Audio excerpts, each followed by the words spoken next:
السلام عليكم. اليوم وصفات موعده راح نديرو حلوه جافه. بما انه العطله راهي قريب، هكذا اللي تحب دير حلوه لوليداتها ولا يدوهم الحفله تقدري ديري هاد الحلوه تاعنا اليوم راح تكون حلوه جافه بالجبن والشوكولا. واش راح نحتاج فيها؟ راح نحتاج فيها 250 غرام تاع لا مارغرين تكون طريه، نحتاج فيها حوالي 4 حبات تاع جبن مثلثات، 3 مغارف كبار تاع السكر عادي ماشي سكر كلاص، سكر عادي.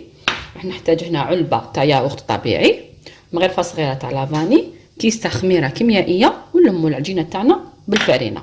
اذا نبداو بالطريقه مباشره.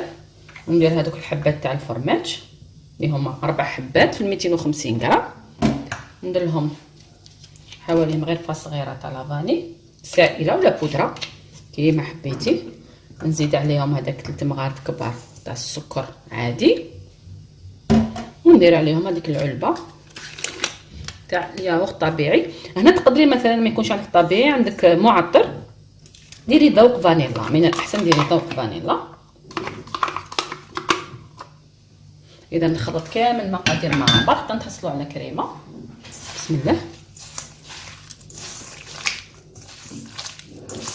الحلوه تاعنا اليوم كما نشوفوا ما فيهاش البيض، فيها الفرماج والياغورت طبيعي، تجي بنينه هاد الحلوه. اذا نخدمهم مليح كنحصلوا على كريمه وتحسي انه هذاك السكر داب.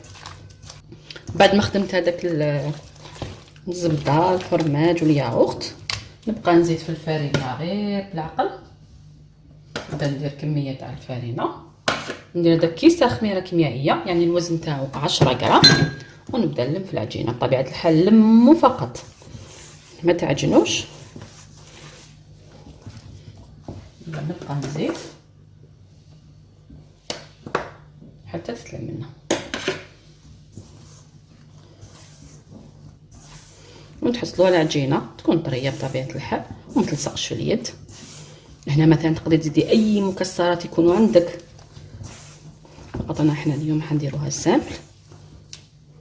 اذا هنا راني لميت، بقاي تزيدي في الفرينه تتلمي العجينه لكن تكون طريه ما تعجنيهاش فقط باش تجيك طريه. شوفوا العجينه تجي طريه ما تلصقش في اليد. هنا نحبس.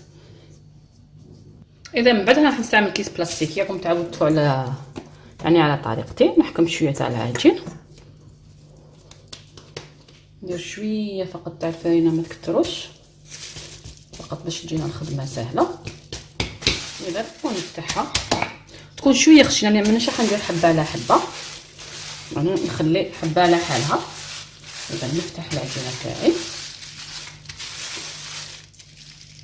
من بعد ما فتحت العجينه راح نستعمل هذا الطابع فقط. انا مانيش راح، هذا تاع صابلي يعني منها تجي مثقوبه ومنها تجي مفتوحه. انا مانيش راح ندير حبه على حبه، ندير هذا المفتوح العادي.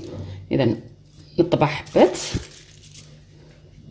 ها هو الشكل اللي حبيته انا نهار اليوم. اذا نكمل كامل العجينه اللي عندي بنفس الطريقه. بعد ما عمرت السنيوه الاولى ندخلها تبع 180 درجه، نخلوها حتى تبرد تماما باش نديروا لها كلاصاج تاع الشوكولا. طابت الحلوه تاعي ها هي معنا هنا، خليتها حتى بردت تماما لان حنستعملها كلاصاج الشوكولا. انا استعملت هذه فقط، يعني اي المهم تكون يعني مكتوب فيها شوكولا دو كلاصاج، لازم تكون مكتوب فيها هذه العباره هذه. نقطعها امامي قطع صغيره ودرت الماء يسخن. اذا نقطعها غير بالعقل. اذا قطعتها بهذه الطريقه ونديرها في حمام مائي تذوب. هنا بعد ما ذوبت الشوكولا تاعي حمام مائي، هنا واش ندير لها؟ ندير لها حوالي 2 مغارف كبار تاع الزيت. اذا نخلط الكلاصاج تاعنا وراه واجد معنا باش ندهنوا يعني نكلاصيو الحلوه تاعنا بهذه الطريقه. هادو هما الاضافات اللي تزيديهم، يعني زيدي الزيت فقط للشوكولا تاعك يعني باش تجي تبريي. هنا نبدا نكلاصي الحلوه تاعي. هنا فقط انا حنزينها حبوبات الشوكولا بيضاء.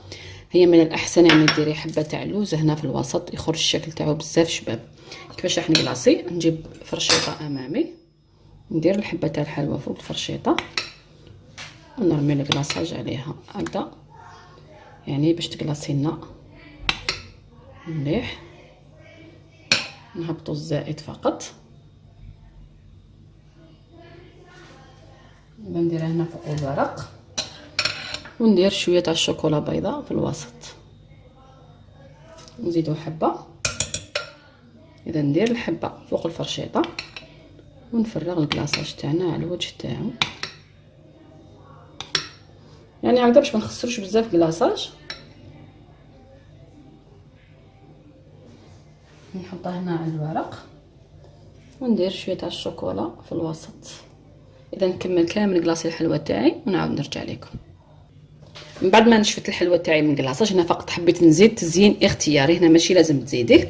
هنا عملت شوكولا نفسها يعني ذوبتها بدون اي اضافات، عملتها في لابوش ونزين بها. اذا نقطع شويه بالمقص وندير خطوط عشوائيه بهذه الطريقه. تقدروا ما ديروا بشوكولا بيضاء هنا، لكن اختيار. اذا الحلوه تاع نهار اليوم ها هي معنا واجده بعد ما نشفت. شوفوا البلاصاج تاعنا كيفاش خرج ما شاء الله.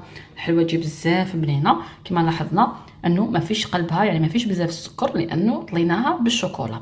فقط حبيت نهدي اهداء خاص للاخت قانيت جهيده، هي وكل زميلاتها يعني العاملات بجامعه الشلف، نتمنى انهم يوصلوا هذا الاهداء.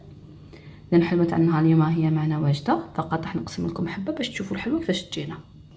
اذا ها هي كيفاش تجينا، نقسم لكم منها شويه. بسم الله. تجي بزاف بنينه، قد ما تطول قد ما تحتولي طريه. جربوا الوصفه، والى الملتقى ان شاء الله مع وصفه جديده، والى اللقاء.